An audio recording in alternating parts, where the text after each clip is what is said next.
who are on the fire line. We have over 1,000 personnel assigned, and the cause of the fire is unknown. However, it is under investigation.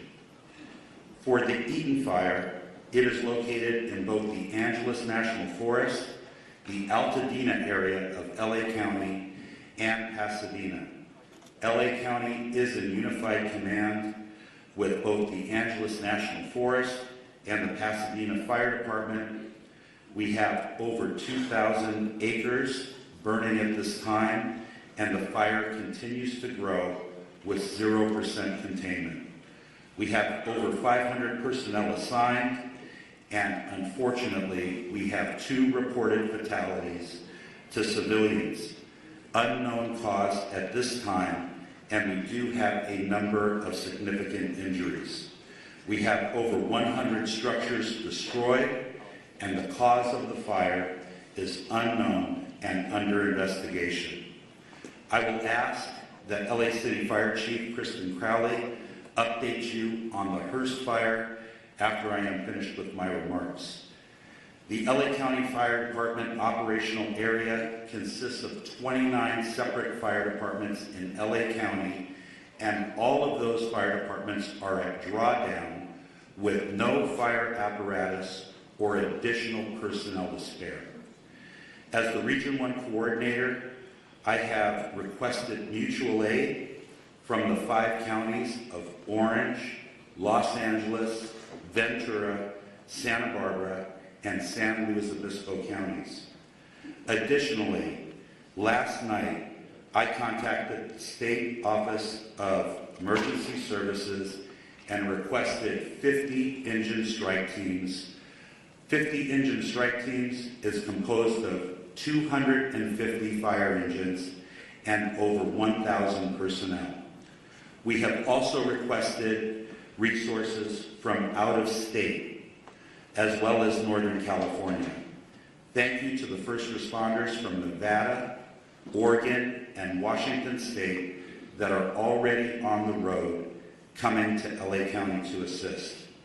Lastly, the National Weather Service has predicted a continued red flag weather event with strong winds and low humidities, placing all residents of Los Angeles County in danger. To all of our viewers, please prioritize your safety as well as the well-being of those around you as we come together to continue to get through this widespread disaster. Los Angeles County firefighters will remain on the front line until we reach full containment, and we ask that you keep all of Los Angeles County in your thoughts and prayers. I would now like to invite up Los Angeles City Fire Chief Kristen Crowley to give her briefing. Thank you.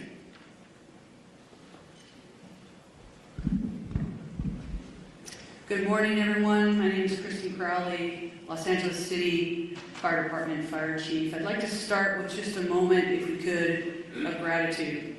A moment of gratitude for our first responders, our boots on the ground that are battling this intense and multiple jurisdiction and number of fires. So gratitude to those who are doing the work since yesterday through the night, and like Chief Maroney said, we're going to continue to work hard to ensure that we save people, lives, and property.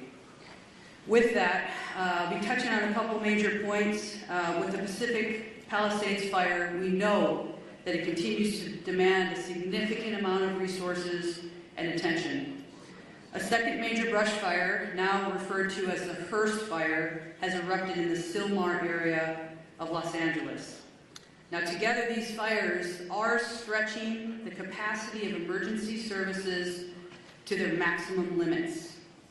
The Los Angeles City Fire Department is battling these 2 major fires while also maintaining, I want to focus on this as well, 911 services for the city's approximate 4 million residents. Now, despite the severity of the conditions, our department remains fully committed to safeguarding lives and property.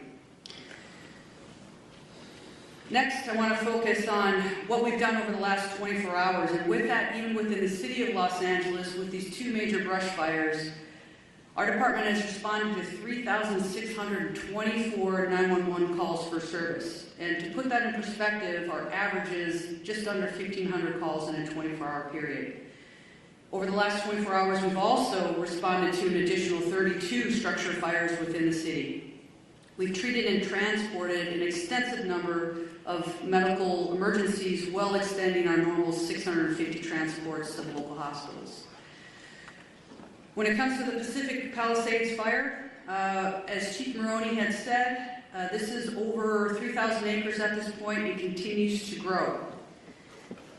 We will confirm the exact acreage later, so we'll make sure that we also communicate that to the community and to the media. Last night, as of 19:30 hours, all aircrafts were grounded due to high winds. Aircraft are continuing to be able to resume their water drops and acreage mapping today when the weather allows us to do so. A total of 3,398 civilians and 15,105 structures are in the evacuation zone. And again, the evacuation zones are the following: north of PCH, west of Kenter Avenue and San Vicente Boulevard, south of Mulholland Drive, and east of Topanga Canyon Boulevard. There are multiple evacuation centers which are supported by the American Red Cross.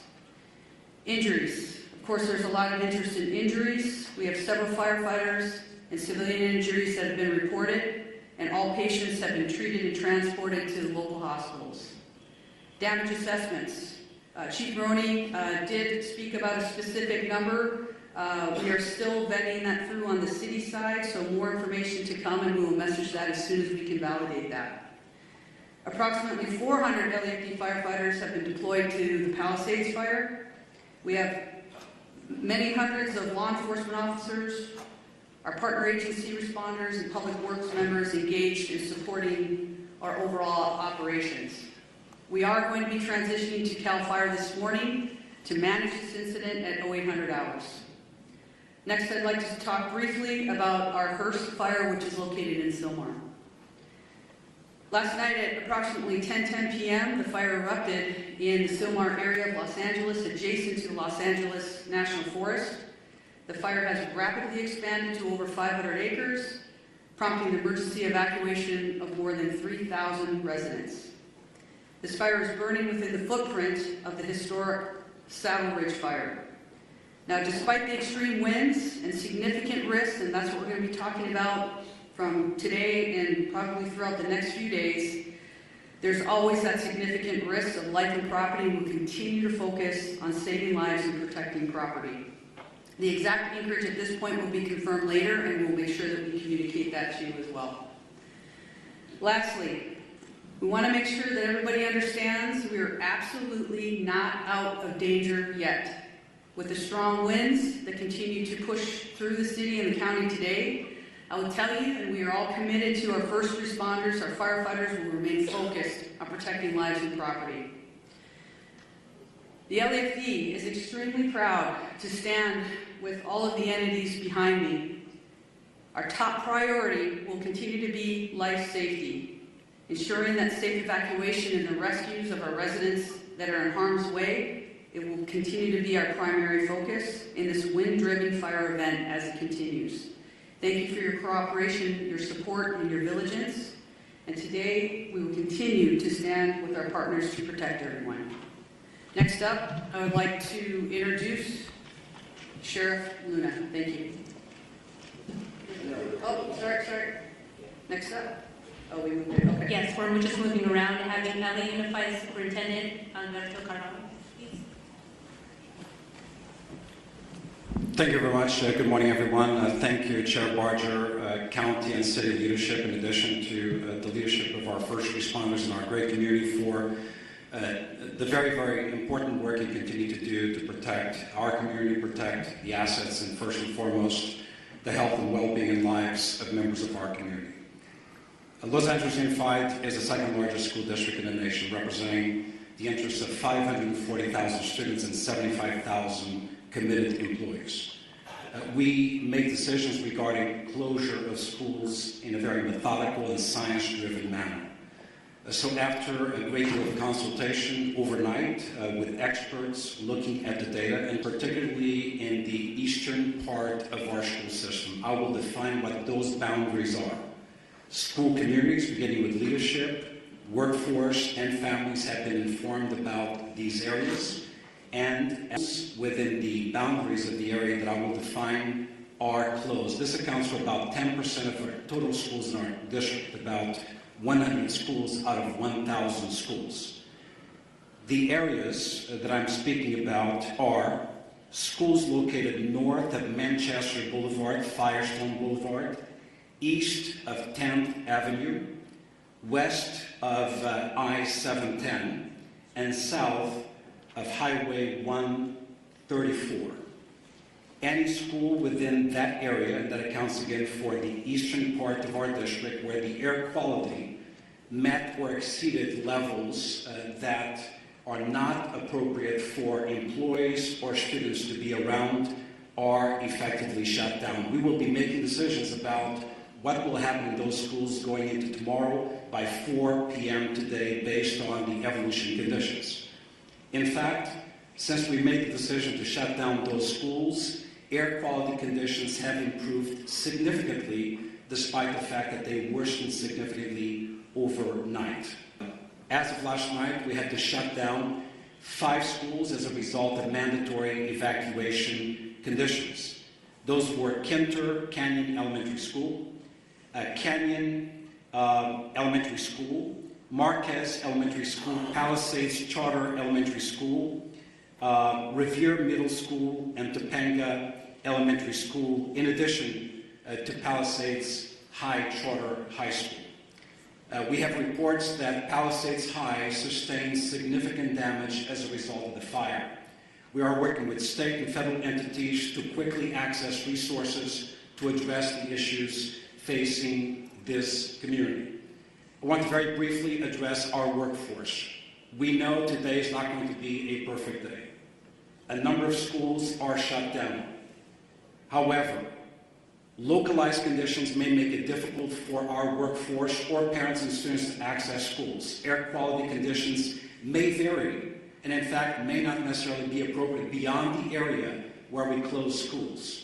Please use your discretion. We will utilize grace and be flexible regarding attendance and or other health issues. We will be flexible regarding these individuals. We will provide additional updates later on today regarding conditions of schools going into tomorrow. For the schools that are open, recognizing the workforce needs of the parents of our children, beyond the bell activities, care for children in those schools will continue to be provided today. Today is not a typical day. We need flexibility, patience, and grace, and we shall extend that to our workforce and certainly our parents and students in our community.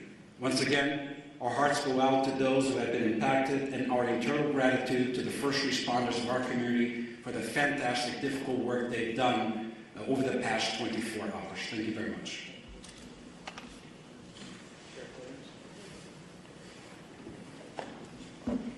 Morning. A lot of information to pass on, but please know this.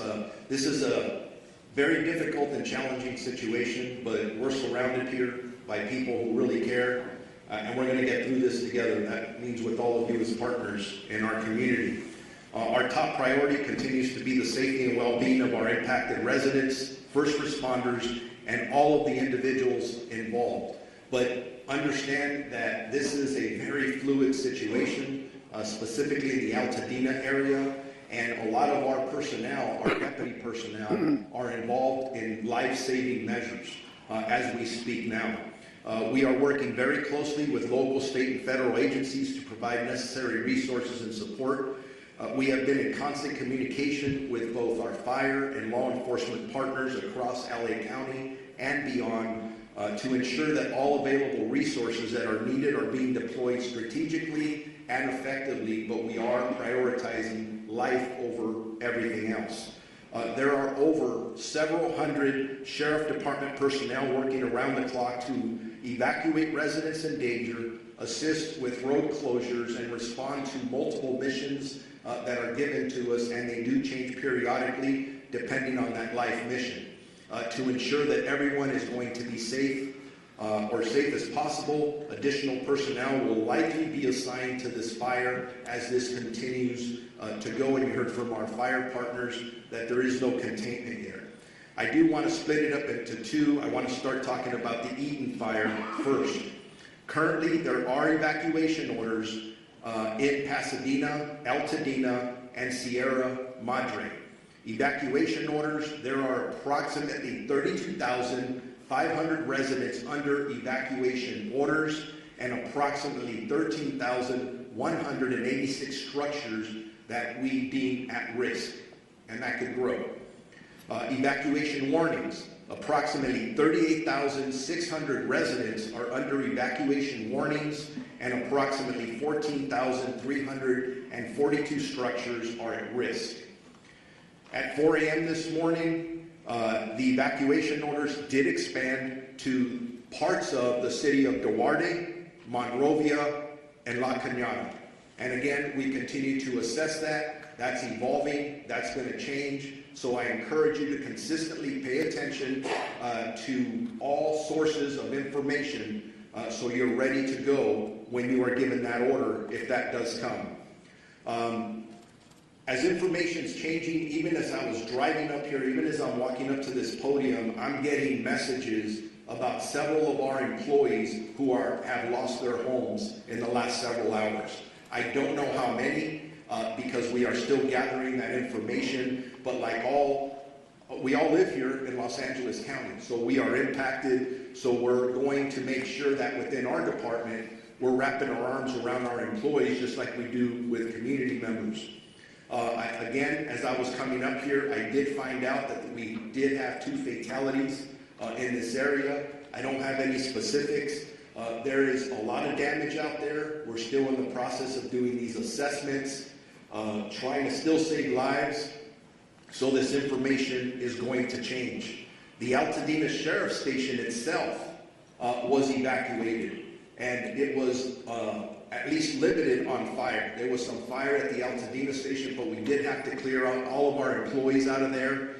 I'm hearing some miraculous stories, and they're just barely coming in, of our deputies who were trying to evacuate the Altadena station, and then residents were running up from different locations around there, asking them for assistance in getting them out of their structures. And from what I understand, they were barely able to get people out before these structures started burning. There's just heroic stories of what our deputies are doing out there from last night and this morning.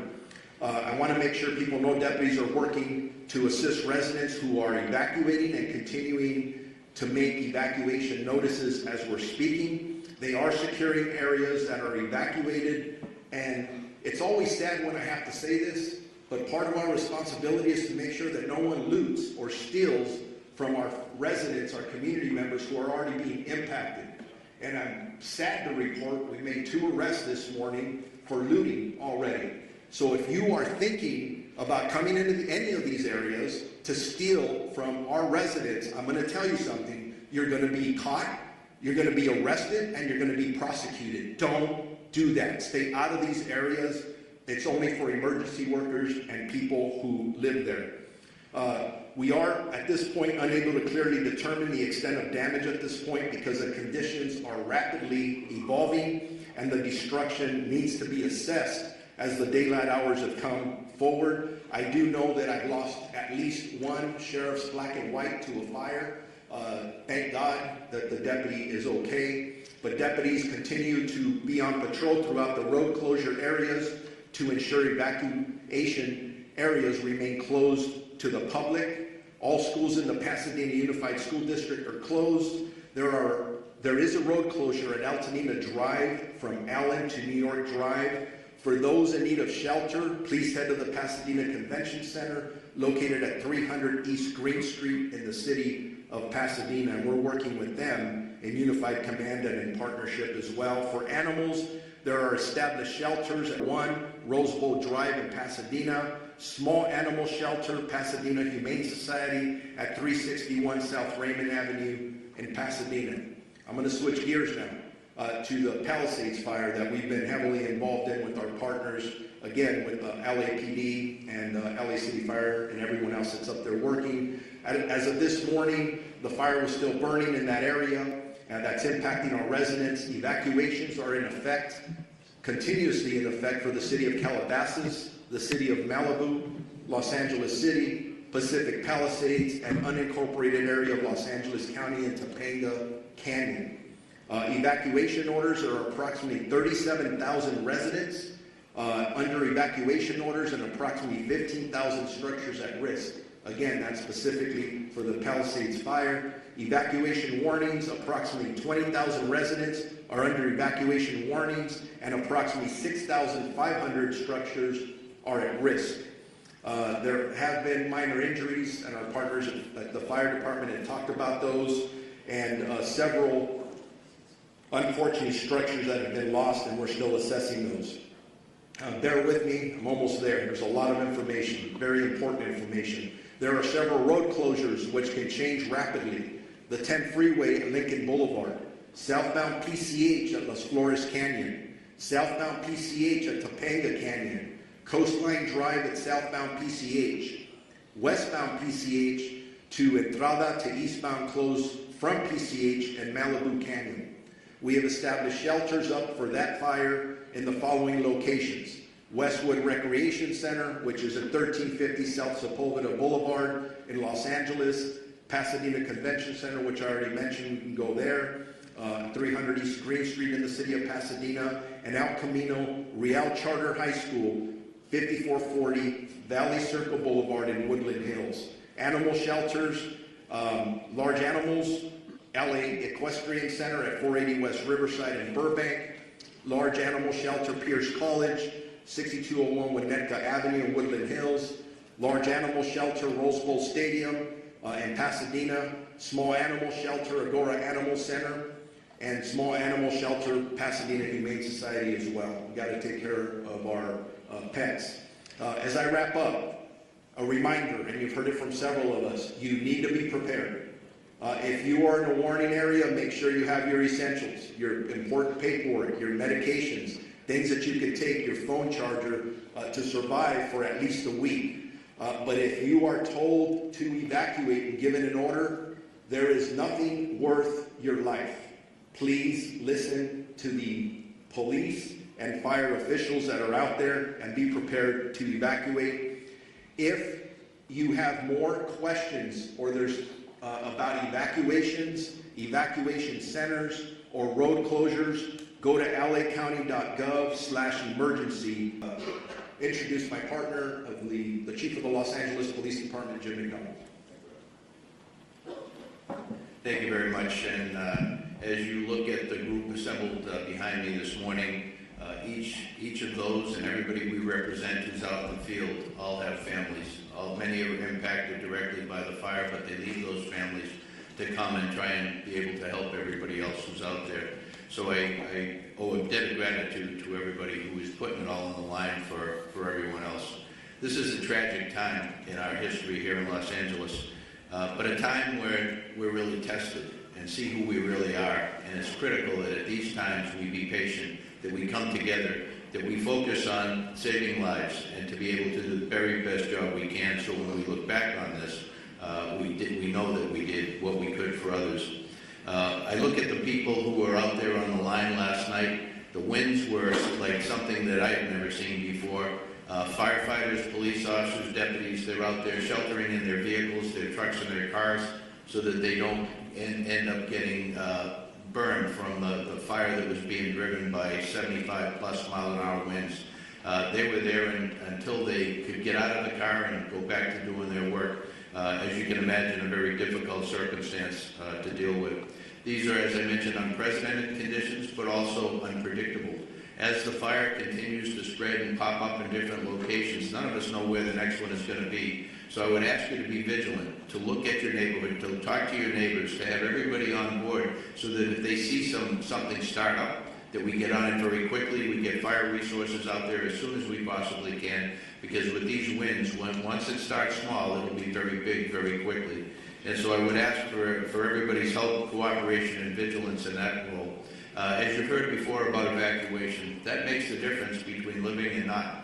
And so I would ask you to take these warnings, these orders to evacuate very seriously. As you've heard over and again, be ready to go, pack what you need up, but then please comply with these orders. Then we don't give them, put them out lightly. When we believe that you're in the path of the fire, we're going to order that evacuation, and we really, really need your compliance on that, because if we have to send people in to try and make rescues, those people are putting their lives on the line directly for something that could have been avoidable. Sheriff Luna mentioned looting. That's something that we also have to watch out for. That is incredible that we even have to talk about that during these tragic times. But we are going to take that also extremely seriously, and we will follow up with that in the strongest way possible. As far as traffic goes, that's something that we're used to dealing with here. This will be an extra test of gridlock in many places due to people not having access to their normal routes. I would say that if you have an ability to be able to stay out of the west side today, to commute or to work from home, as long as your employers are good with that, to take advantage of that. The air is very tough today, for particularly those who are challenged medically. If you can stay home, and we'll continue to support our partners in the fire service and our other law enforcement partners. But to all in the public who are watching this, sincere thank you to all of you for your cooperation and your patience as we all get through this together. Thank you. Now we're going to introduce my colleague, Supervisor Lindsay Horvath, who represents the House. Thank you, Madam Chair. This morning, we woke up to a dark cloud over all of Los Angeles. But it is darkest for those who are most intimately impacted by these fires. It has been an immensely painful 24 hours for communities I represent. The Palisades, the Hearst, and Woodley fires are all in the 3rd District. But our strength is in our togetherness, and that will determine how we make it through. We need your partnership in this time of crisis. It is difficult to process the immensity of the destruction and loss. We extend our hearts and every resource we have to all of our impacted residents. We know when we talk about these structures, they aren't just structures. They aren't even just houses. They're homes. This is our home. These are places where we built community, where we raised families, where we made memories that we will never forget, even if we can't go back to these structures. These are our home. Losing home is simply devastating. And I know that we are all here to support you and stand with you in this time of need. Aggressive winds and fire know no jurisdictional boundaries, nor does coordination and action across our LA County agencies with President Biden and Governor Newsom as they unlock support through fire assistance management grants for Palisades, Eaton, and Hearst fires so far. The talent and tenacity of our first responders is nothing short of extraordinary. And I've said it before, these people on the front lines this is not simply a job that they came to have an occupation. They are called to this work to keep us safe, to keep our community safe, and to do all they can in this time of crisis to protect our Los Angeles County. Overnight winds grounded our vehicles, and we have red flag conditions through the end of day tomorrow. But we know that because of these fearless warriors on the front lines, we are doing all that we can to contain this fire. Thank you for your work to keep Los Angeles County safe, including the 3rd District communities of Pacific Palisades, Topeka Canyon, Sunset Mesa, Malibu, Santa Monica, Sylmar, Granada Hills, Lake Balboa, and surrounding communities. Our number one message to everyone in impacted areas is to follow all evacuation orders and warnings and to stay where you are safe as long as the evacuations remain in place. We continue to have shelter capacity for you, as you have heard, for you, for your pets, and we have animal sheltering sites as well. These orders are not just to keep you safe and to keep your community safe, they are also to keep those on the front lines of this devastating crisis safe. And the longer that you wait to evacuate, the more you are putting people in danger who are putting their lives on the line to protect your homes. Please don't do this. Please evacuate. There is also an evacuation order in Santa Monica, the northern border of the city to San Vicente. The warning is north of Montana to San Vicente as well. We have an evacuation order as well as a warning there. Barry J. Nydorf Juvenile Hall is in Sylmar, and that is under evacuation warning because of the first fire. Our probation department has evacuation plans in place should that move to an evacuation order from a warning, and our priority is to keep our youth in our care safe. Santa Monica Malibu Unified School District has closed its schools today, and as you heard from Superintendent Carvalho, LAUSD has a variety of updates. We have heard from our state insurance commissioner as well, and while this is still quite early in this emergency, we do have some initial guidance from his office for evacuated households on reimbursable insurance expenses, with information to be found at insurance.ca.gov. Obtain a complete copy of your insurance policy, take note of additional living expense limits, track additional expenses, document conversations with your insurer or adjuster, and don't rush any decisions. If you have any questions, call 800-927-4357. Please continue to check emergency.lacounty.gov for the latest information. And I know we will see brighter skies by working together. Los Angeles County will continue to be unrelenting in our response. And I know we have only the finest on the front lines fighting this fire. It's our duty to see them succeed. Thank you. All right, now we are going to hear from LA City Council President and Mayor Pro Tem. Thank you so much. Good morning, everybody. On behalf of the City of Los Angeles, I just want to begin by thanking and recognizing and acknowledging the great work of our first responders, especially the men and women of the Los Angeles Fire Department, who last night we all witnessed doing heroic work in the face of grave danger. Last night was one of the most devastating and terrifying nights that we've seen in any part of our city, at any part of our history.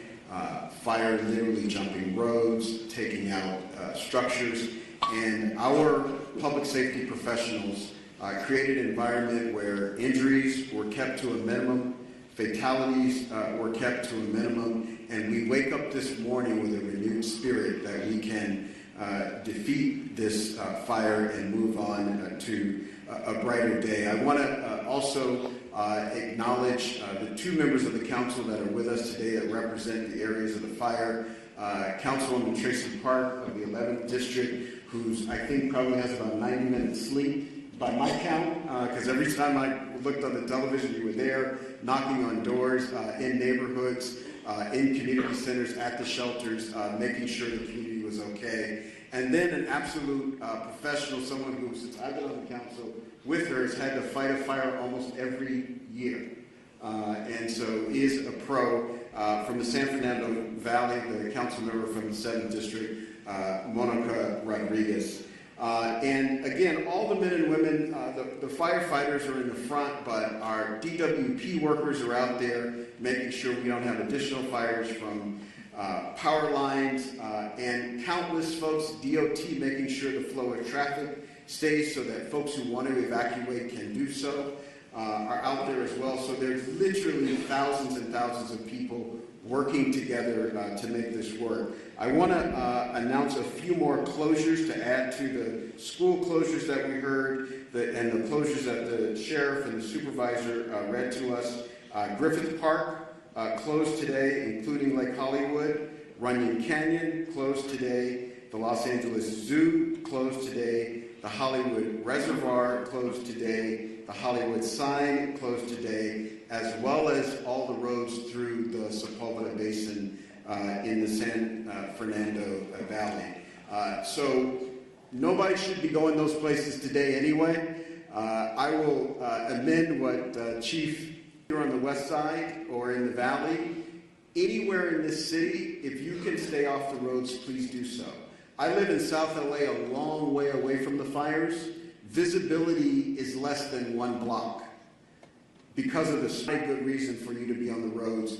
We ask that you leave the roads open as possibly as you can to the public safety professionals that have to do their work and will lead us out of the crisis that we face here in the city of Los Angeles and the county of Los Angeles today. Also, lastly, just grateful for the work of the President of the United States kicked in for us late last night, who happens to be in Southern California. The governor was with us in the Pacific Palisades last night and has helped out. And a range of municipalities around the county and outside the county have come in to help where they can. We're extremely, extremely grateful for their help in this time of crisis for our city and our county. And with that, I will ask the Director of the Office of Emergency Management for Los Angeles County, Kevin McGowan, to come to the mic. Thank you for the introduction. I'm Kevin McGowan. I'm the Director with LA County's Office of Emergency Management. As my partners up here have said before, we're facing a historic natural disaster, and I think that can't be stated strong enough. This is not a normal red flag. We've been in partnership with the National Weather Service for days prior to the arrival of this severe windstorm. There's been amazing communication by the National Weather Service, and they should be acknowledged for all of the communication that was put out days in advance. What's critical about that is it partnered all of our public safety and emergency organizations throughout the county to begin preparations for this. And a lot of the successes we saw over the last 18 to 20 hours is a direct result of painstaking preparations that had gone into place for the last. We still have a long road ahead of us. Our county is known with wildfires. We just finished working on the Franklin fire. We've had the Bridge fire, the Post fire. This has been a very destructive fire season. This is just going to be an add to it. Our eyes are on mitigating the impacts from this emergency, working with our community partners, and then charting a course for what will be a long recovery effort. With that, I would like to introduce our Department of Public Works for LA County Director, Mark Pichel.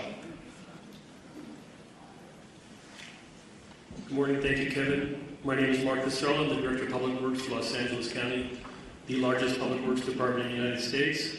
We're coordinating across the area with all our partner agencies, including, of course, primarily the City of Los Angeles, in addressing this event today. I'm going to talk a little bit about what our focus is in terms of infrastructure, and then I'll move on. Before I do that, though, I do want to acknowledge all of the residents that have either lost a home or who are being evacuated. I do personally want something to do is to close that home up tight, close any openings, completely tight to the home, and make the fire department in the event that they want to come on and do work on your property. That's one thing I've learned through the years is important.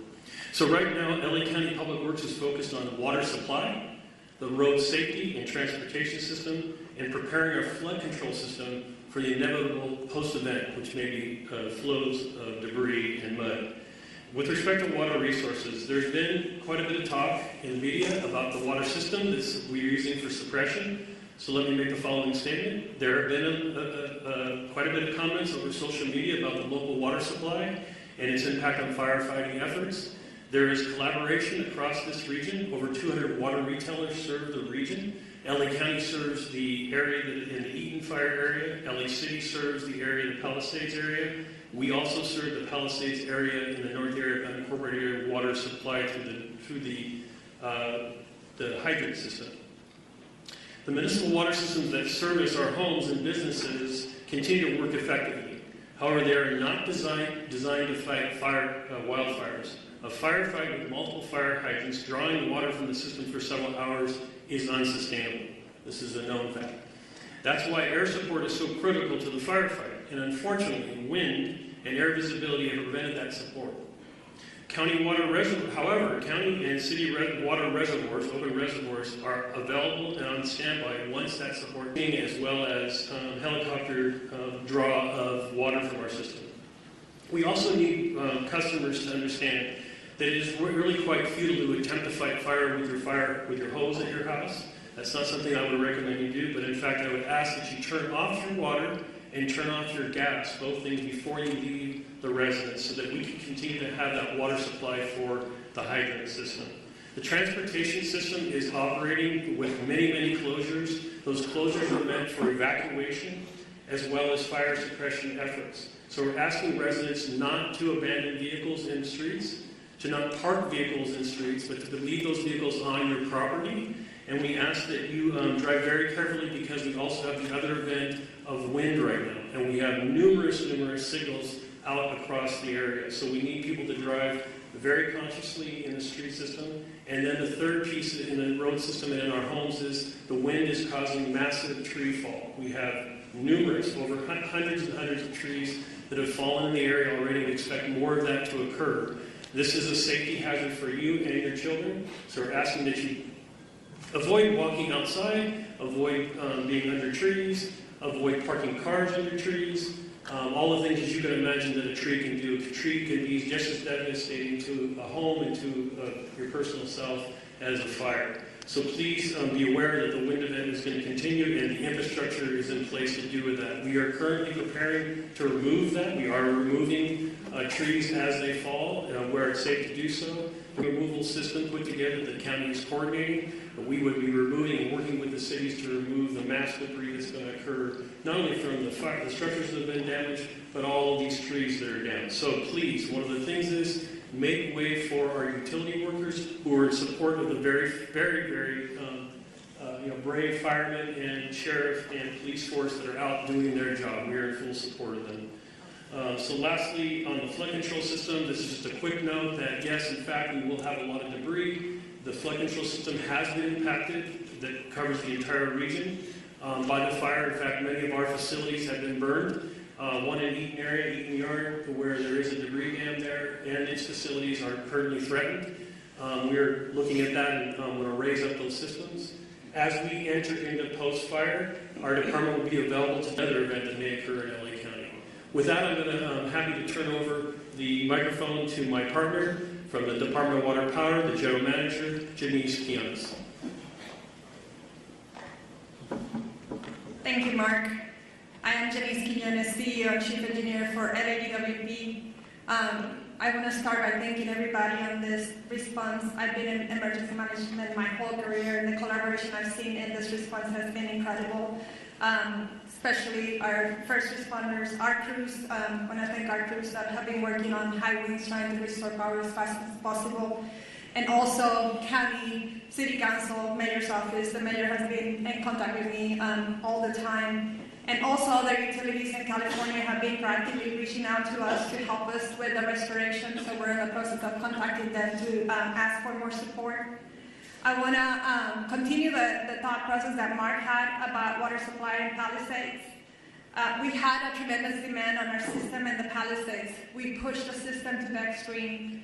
4 times the normal demand was on our trunk line to try to keep water pressures on the system.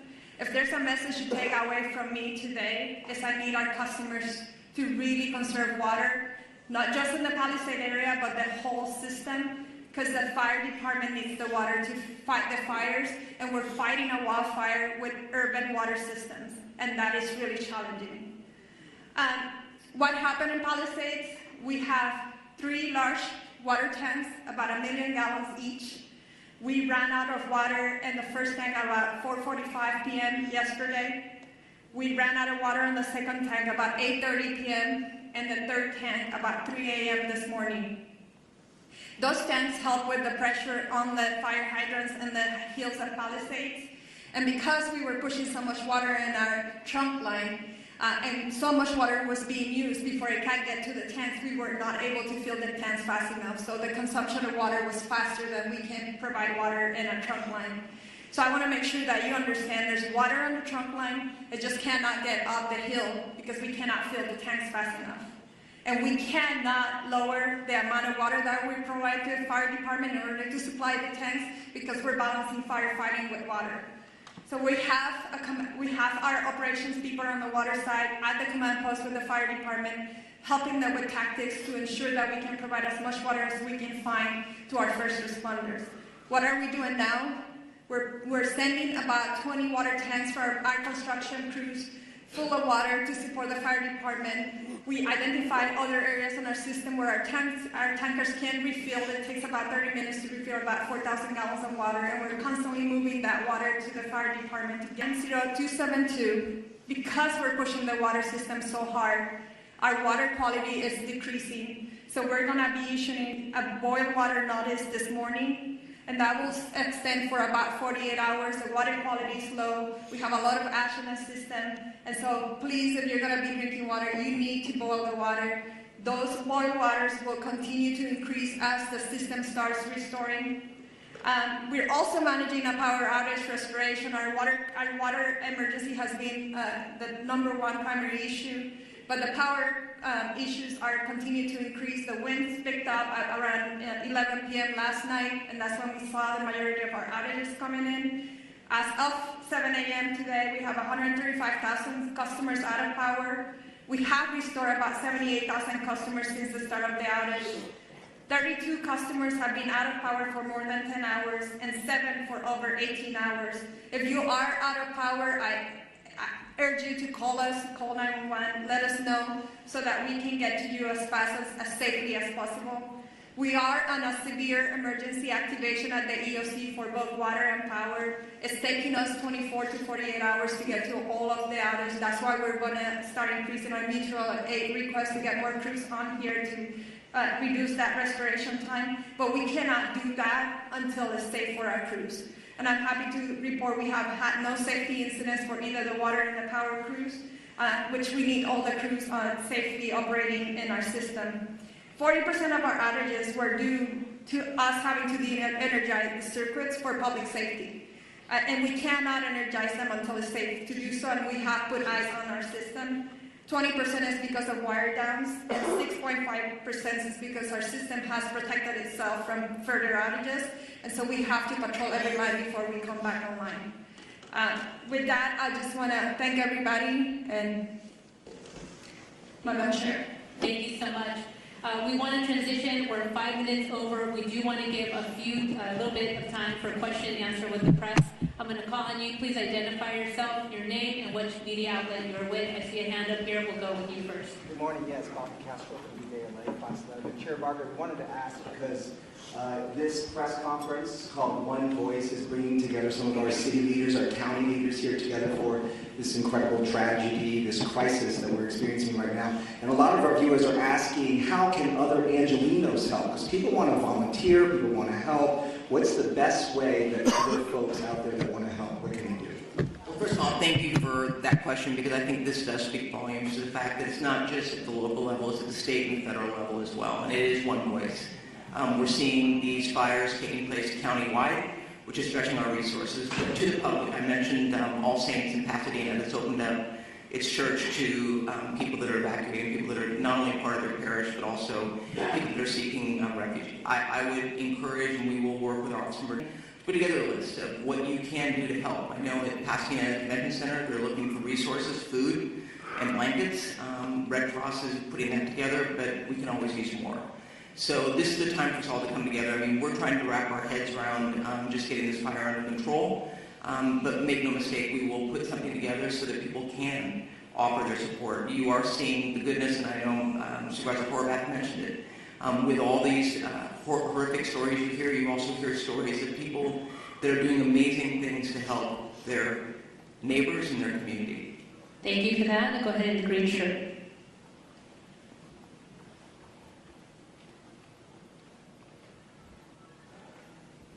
Yeah, the DWP was talking about the problems with the water supply, and I was wondering if either the DWP or the fire department has any kind of numbers to talk about, like what is the number of hydrants that could not get water because of these pressure issues, what percentage of the system in Pacific Palisades wasn't getting service at that point, and given the type of things you're describing this morning, do you think there needs to be an overhaul of the system, given these increasing number of urban fires, and also when does the mayor return?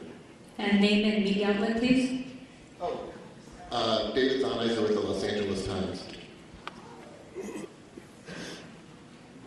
So, Chief, please correct me if I'm wrong, but we were trying to keep water at all altitudes on the Palisades, and I think about 3 in the morning, that's when the hydrants went dry above the Brentwood area. We are able to push water on that trunk line on the east side of that, and we have some water on higher elevations, 16 to 18,000. But at 3,000, at 3 a.m., all of the fire hydrants went dry in the Palisades. To your question of climate resiliency and how do we need to update the system, I would say that is true. We were talking with the county supervisor and Mark on how are we going to change the way we operate our water systems for events like this. This is an unprecedented event. I think the 2011 winds was significant from a power outage perspective, but the fires have really increased the response complexity of this. We had crews trying to mitigate this, and we had to evacuate. We worked with fire department to try to get back in and try to fill the tanks again. It wasn't safe to do so. So you're managing the fires, you're managing the power outage, and you're managing the water needs because there was an urban wildfire firefighting.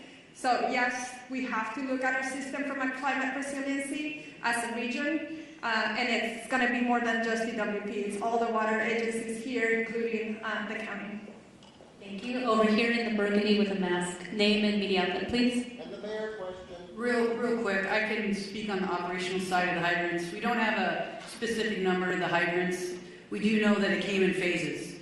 Now, our firefighters always have a primary plan, a backup plan, contingency, and emergency plan. So oftentimes, just so that the public is aware, in large brush fires, water supplies are normally limited. So with that, our apparatus do have the ability to draft water if we need to out of pools, ponds, any type of water resource. We also utilize the water tenders, in which we spoke about a little bit earlier. So with that, I just wanted to clarify that. In regard to when the mayor is returning, I spoke to her this morning at 4 o'clock. She's on her way for the last leg of her journey back home from Dallas, so her ETA is right around noon. Thank you. Go ahead. Buenos días, everybody. Ali Santana with Telemundo 52. For Chief Crowley, Chief Maroney, where can people go to donate food, water, supplies, and for Superintendente Carvalho, Sheriff Luna, and CEO Quinones, just something that's like going for our people in our... We will do something in Spanish right after we conclude over here with a couple of Spanish speakers regarding the volunteer information. Sure, so thank you for the question about the donations, and I know we spoke about that earlier. Just a touch point for the community. We are so grateful for the community's efforts in regard to donations. Now, what I do want to be mindful about to make sure that we share is please listen to the direction of where those donations, either through money and or food, any type of donation, it can become problematic if the public starts to just drop things off. So we are putting together a strong plan from our Emergency Operations Center. We're at the highest level at this point. We're coordinating with the county as well. So stand by for more information. We want to be very purposeful and strategic in how we're going to collect those donations, and they are welcomed. Right over here with the glasses and the gray, right behind you. Over here with the hand up. Scott Snowden, Santa Monica Daily Press. Question for Ms. Forbath. Are there any forecasts or predictions at this point for the economic impact of this?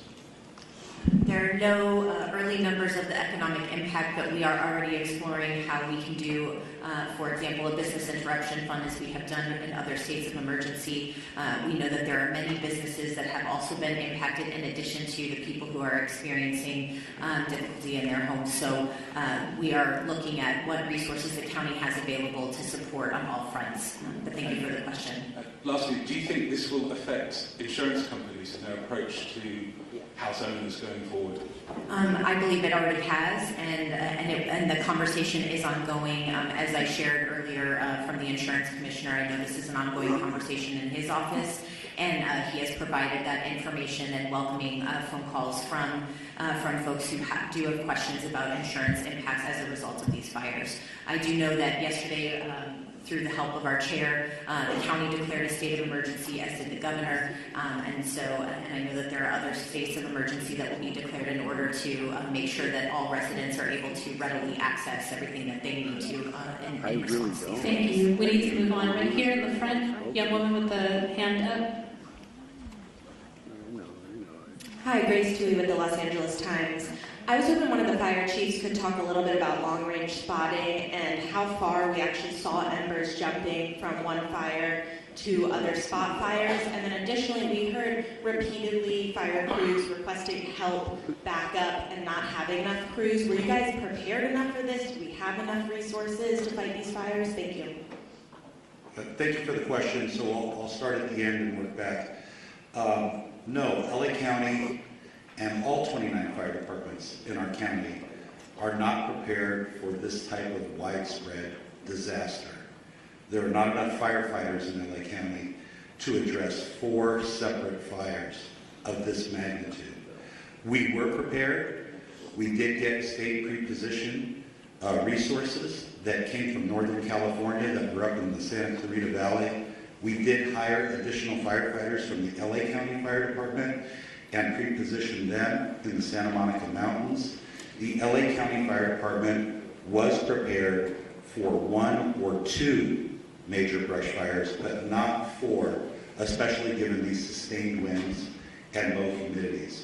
Like our Director of Emergency Management said, this is not a normal red flag alert. People were calling for help. We tried to get them the help that they needed. LA County right now, like the LA City Fire Department, is prioritizing life safety, but we are also engaging in structured defense, perimeter control, and aerial operations. Remember that the LA County Fire Department has 13 aerial assets available to it. In addition to our agency-owned helicopters, we have our 2 CL-415 Super Scoopers and our CH-47, which is part of the 3-county QRF. So we're prepared to keep fighting the fight. Like I said earlier, I've requested additional resources, not only from Northern California, but from out of state. We did that last night, yesterday. So we're doing the very best we can. But no, we don't have enough fire personnel in LA County between all of the departments to handle this. Thank you. Thank you. And we have a couple just quick I just questions. want to also acknowledge that that came down from Sacramento State Senator Ben Allen and Sasha Perez, as well as our Santa Monica Mayor Negrete, who's also present here. And I know that Congressman George Whiteside is flying in from Washington, D.C. He represents the Sylmar Santa Clarita area, and so we appreciate you all being here. Thank you, And I Chair think Barber. someone from the mayor's office would like to go ahead. Introduce. Thank you, appreciate it. Good morning, everybody. Celine Cordero, Deputy Chief of Staff to Mayor Bass. I just want to step forward and address the question about the mayor. The mayor will be on the ground shortly, very shortly this morning, and engaged. But I want to assure the community and the city, our mayor has been actively engaged 100% of the time, the entire last 24 hours throughout this unfortunate event and crisis. The mayor has been in constant communication with our chief of police, our fire chief, our council president, our law enforcement partners, our Supervisor Barber, thank you, and our Caxis the entire time that she's been traveling and been actively involved in the decision making. So thank you very much to all of you, and the mayor looks forward to meeting you very shortly this morning. Thank you for that. Over here in the green shirt. Good morning. Stephen Coleman, KABC. You mentioned 4 fires. I'm aware of 3. Could you describe and characterize the 4th fire, county fire? Yes, I can speak briefly on that 4th fire. Was a Woodley fire, which is approximately a smaller fire. We threw a lot of resources at it. It is under control at this point. We'll push that information out to the media so you have the very specifics, but we're calling it the Woodley fire. Could you tell us where it was located? Where? Yeah, it was in the Sepulveda Basin. Yes, sir. Thank you. Last question, then we'll have one-on-ones. Hi, Samantha Norris, San Fernando Valley Sun. I know the Hearst fire is one of the smaller fires here, but can somebody speak more to what resources are being deployed to that fire? And for people in the Silmar area, what are the evacuation zone areas, any closures, and where those people can go in the area? Hi, good morning. Councilwoman Monica Rodriguez from the 7th District. Last night we evacuated 71 horses from the Stetson Ranch area. The fire came up quickly, and so thankfully they were safely evacuated to the Hanson Dam Equestrian Center. As we indicated, this is a very dynamic situation, and the lack of aerial support is making it that much more challenging for firefighters to be able to fight these fires, whether it's in the Palisades or any other part of the county. And so it's critically important that people heed the evacuation orders. In the Silmar community, Richie Ellen's rec center in Pacoima is available for the evacuations. Currently, there is 80% vacancy, so there's still capacity for people to evacuate there. Going beyond that, we will continue to open up additional facilities as it's needed. I want to assure the public that the things that you can do, and I know the question was asked earlier, if you're not in the immediate fire area, there are things that you can do to be of assistance, and it goes to looking at hardening your home from any potential threat of embers. These embers fly, they can go for a couple miles. So we want to ensure that they do everything to create the defensible space in their homes if they're in the adjacent areas. Again, staying off the roads to the greatest degree possible. More importantly, reducing your water usage at this time. Because there is no aerial support, all of our water is being heavily demanded upon for these firefights in all parts of the county. So these are the proactive measures that people can be taking to be of assistance immediately given the needs of our first responders. If you have downed power lines, report those to 911. We can also report all outages to 1-800-DIAL-DWP. And most importantly, for trees that are down, because we know we have a lot of road blockages, our Bureau of Street Services, for the City of Los Angeles, all of our street services crew and public works crews are out there doing that work as well, and they are part of our first responders. We want to make sure that everyone's reporting those to 311 so that we can keep the roads cleared for everyone to have the greatest amount of access for our fire personnel. But most importantly, for the adjacent equine areas, because I know in the Hearst fire, we're concerned about the spread right now. There's a lull in the wind, but we're concerned about the potential spread to other equine areas. We want to make sure that we launched our early evacuation for horse-keeping areas in the Northeast San Fernando Valley, and I want to continue to urge the public in these adjacent areas to please be prepared with your bags, with your important documents, to be ready to be prepared to potentially heed the call for evacuation. Thank you. Thank you very much. We're over time. We're going to... Just one clarity as well, so you have some of the statistics. It started at 1010 last night. The latest acreage we have is 500 acres. We're working closely with our partners, which are the Los Angeles National Forest. We have a rep over here behind us, so we can do some one-on-ones if you want more specific, but we are unified with them. Also, the good news is, through the heroic efforts of our crews working through the night last night, our overall objective was to keep that fire so it did not overpass the 5, did not cross the 5 at this point. We're able to hold it to that point, but again, the winds are back up. We're working really, really hard there to make sure we maintain that, and we continue to work really, really hard with our partners. I don't have too much more to add, but I will share that the Los Angeles City Fire and the Angeles National Forest went into unified command immediately when that fire started. And that fire started in an area where well exercised, known as the mutual threat zone. So that's a part of our pre-planned unified command area, and that includes ground resources and aircraft. Of course, as mentioned, the aircraft has been having a hard time finding good air, and actually with the wind speeds. We're assessing aircraft availability every minute continuously for a window to get aircraft up from multiple parts and multiple agencies. The Angeles National Forest aircraft and the air tanker base that services the Southern California areas in Lancaster under the U.S. Forest Service, and they're watching for opportunities to launch aircraft. But last night, the winds out in the Antelope Valley were just as bad as they were here in what we call the front range. So we're still struggling to get aircraft in the air. Name and title? Yes, sir. Robert Garcia, Fire Chief for the Angeles National Forest. Thank you. We are wrapping up our press conference. We will have one-on-ones and a short for Spanish media. If you gather right over here, we will have Sheriff Luna and also LA City PIO with Fire David Ortiz. So Spanish interviews right over here to my right.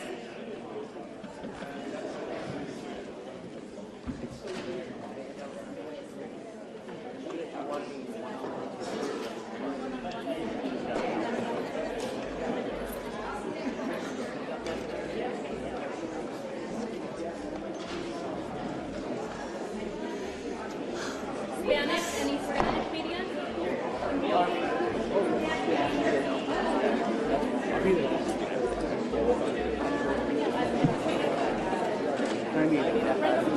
I saw you. You know, it's something calming when you know someone in the audience. No, I'm serious. I see you drawing. It was crazy. Why now?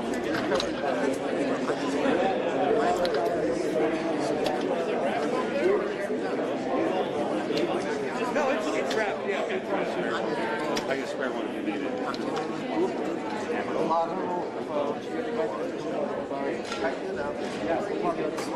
Okay, you got it.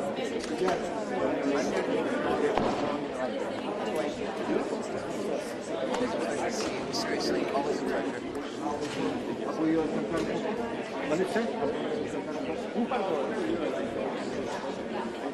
Sorry, I was interrupted before. I work for Senator Allen. I think we're good. Oh, good. I'm just here to come to the news conference. I don't have a report. Oh, okay. Thank you, though.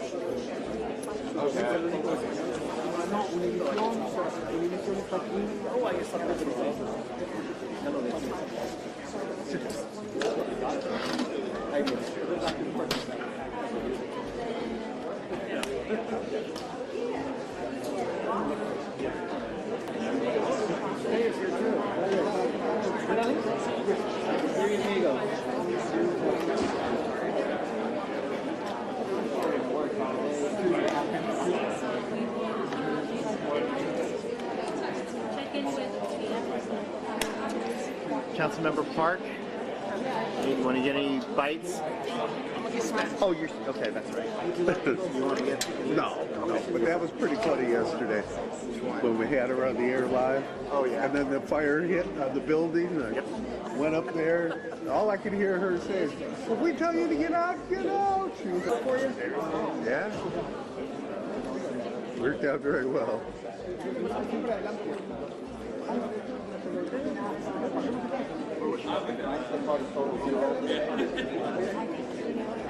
Yes. Hello. So I'm going to start breaking things down.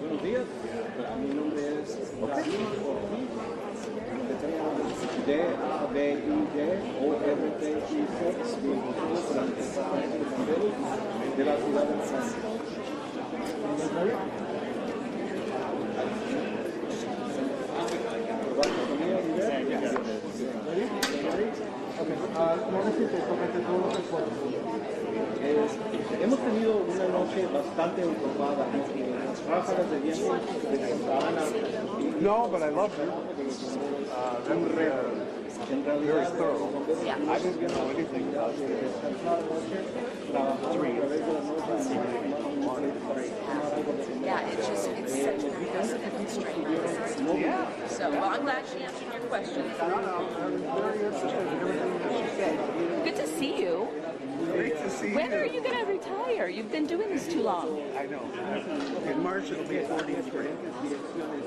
It's kind of stupid I don't go, isn't it? Yes, you should relax.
We are on